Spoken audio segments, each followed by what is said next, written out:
Hi, welcome back to AM2R. My name is Double Negative. And my name's FP0. And today we're leaving Area 4. We're picking up from where we left off last time, I believe. Yeah, pretty much. That was the last time I remember seeing. I think the only thing that happened in between was I ran out of power bombs and had to go back to get more. Uh-huh. Yeah, you kind of need those right now. Yeah, I think that's the only power bomb, block in the entire game, too. Anyway, today we're going to a new area for Metroid 2. Was this area in Samus Returns? There was an Area 5, yes. Okay. In fact, it's similarly themed. Well, it's similar, but not entirely the same. Kind of aquatic? It is partially aquatic, yeah. It's a Okay. heavy nature area. Oh, okay. It's actually really nice. It's got some great music in it. And it looks... Yeah, I looked that up after... Go ahead. Oh, I was just gonna say, it looks beautiful, too. We talked briefly about, how one of the benefits of Samus Returns is that you're working in full 3D environments. And the backgrounds and everything in that game. Man. Makes use of the 3DS, then. Mm-hmm.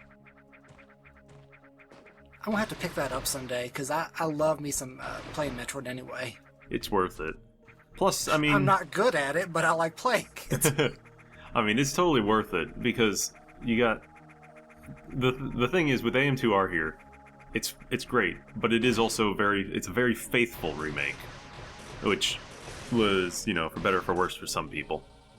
This one, or Samus Returns, is faithful in concept, but not in literal execution and room design. So you have basically just an entirely new world of game. Anyway, I should allow you to maybe talk about these dudes. They're nothing special. They just kind of explode into shoot 'em up firing patterns. They're also one of the only bullets in the game that actually juggles you instead of just activates mercy and vulnerability. Yeah, that's why they're a little dangerous. Plus, if you hit, they won't blow up unless you shoot them. Like that. Yes. I really think it's a missed opportunity that they can't destroy other enemies.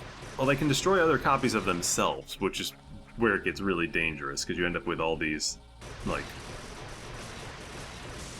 yeah, you end up with this chain reaction. There's actually a room, I think it's in the next video, that's just a nightmare to navigate for that reason. Mm-hmm. There's something like 20 of them in there. Yeah. But like we said, this area is entirely new for AM2R. It's... oh good lord. You could have just sat there and been fine. That's a running theme with this. I always try to hop over it. But yeah, this area was not in the game at all, originally. There was no gravity suit or any water or anything like that in Metroid 2. So... I do think it makes a good addition, though. yeah, I liked this area. There's some It's unique where they start stuff. implementing stuff from Fusion, I think. It does have a fusion feel to it. Helped by a boss we fight later on. Well, it makes sense. Yes, yeah, it does. Anyway, this is actually going to activate something really major in every single area in the game. We'll see just in a second. This is called the Distribution Center. And this little switch right here distributes these, little blue orbs all across the game world.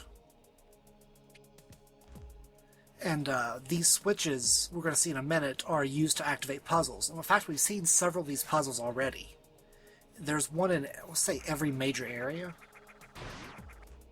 Yeah, it's one way that you can end up going back and forth for additional things, and yeah, you can hear the chain reactions going off.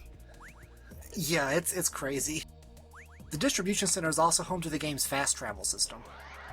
In fact, I've been kind of slyly pointing that out as we go through the LP. Yeah, it's good that it includes one like that. It would be a pain in the rear to go back and forth otherwise. Yeah. because of how linear this game is. Samus Returns does a similar thing. And this is kind of a neat little tutorial, because it shows you how the blue orbs work, but you don't...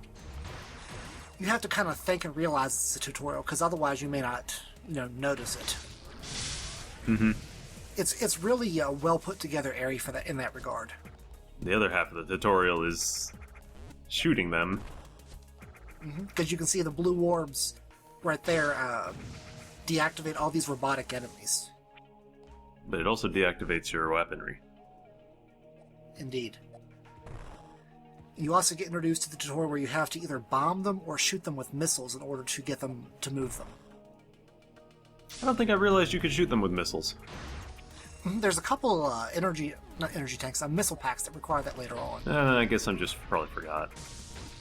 It's also kind of it's more of a randomizer thing than anything else as well, because you're not guaranteed to have bombs when you get down here. I'm going to save real quick, because in the room to the right there is the game's last Zeta Metroid. There's only 4 of them, but good lord.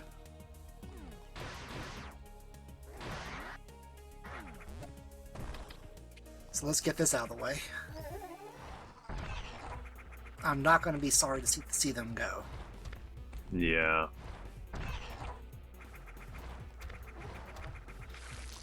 This one I'm actually fighting pretty well.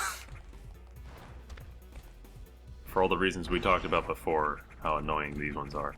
This one actually has an okay room layout. Yeah, it's one of the 2 room layouts that's really good. Well, minus that. Yeah. Well, the reason it's good is because they'll chase you down, but...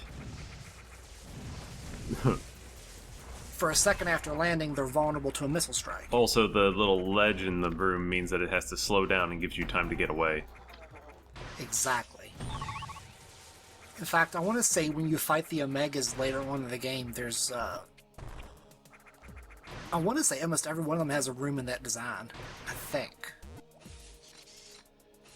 I try not to fight the Omegas if I can't help it. They're not as bad as the Zetas, but they do hurt a lot more.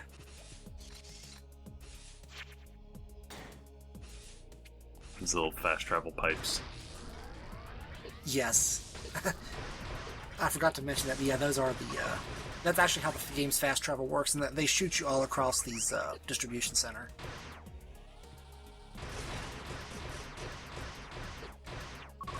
I still hate those robots. Yeah. I think we talked briefly about it, but like one downside in here is a lot of enemies in this game do tend to just like beeline towards you as their primary way of dealing damage. And you don't think about it in 2D Metroids because most of the enemies are actually kind of slowish, but Samus doesn't actually have that good of like maneuverability to avoid damage from enemies. No, like, especially just regular Metroids, in this game especially, like, it is a pain in the ass to get them off of you.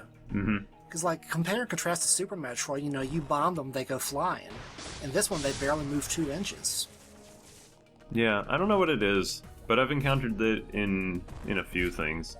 Samus Returns has that problem, too. A lot of enemies charge at you because you have the melee, but it's still... You can rack up a lot of damage real quick in it. Is the melee kind of a pain to activate in it? Because it's like... No, it's just one button. It's one button with a pretty generous window, but it is something you have to... you have to consider it. And the way it ends up working is you have to wait till somebody ends up, like... there's always a tell. There's always, like, a click. There's an audio cue and a visual cue whenever something can be countered. Okay, because I was worried it was like a Souls type thing where you have to get really good at mastering like tiny cues in order to parry. No, thankfully nothing like that. Anyway, I'm making a mistake here. Yes you are. Maybe. It's obviously built to discourage this kind of thing. Well, I was going to say it's built that you can come out that it can do this. Can you not power? Yeah, okay, I was going to say, what was... I don't know what's going on, like... It almost feels like the liquid makes her more sluggish than anything. It does. I can't explain it. You have a really slow startup time. It's very similar to like Super Metroid, but Super Metroid has a very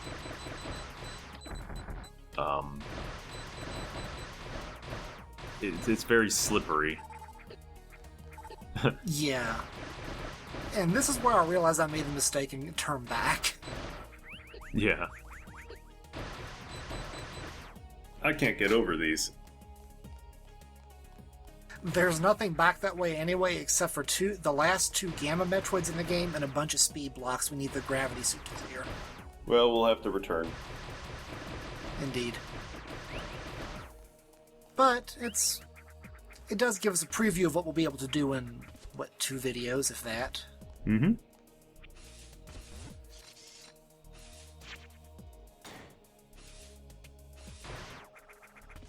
And these, what are they? Bubble stacks? Yeah, I don't know what they are.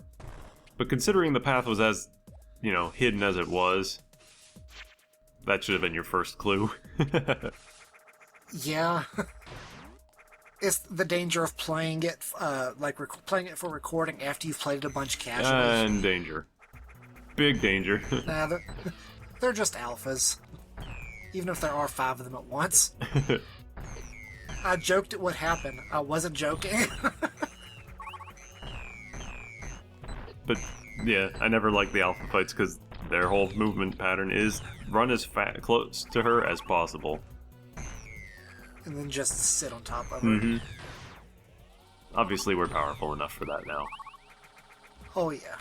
That would have been kind of a fun but nightmarish fight early in the game. But now, nope, not even a speed bump. Anyway, that's the end of the video. See you all later.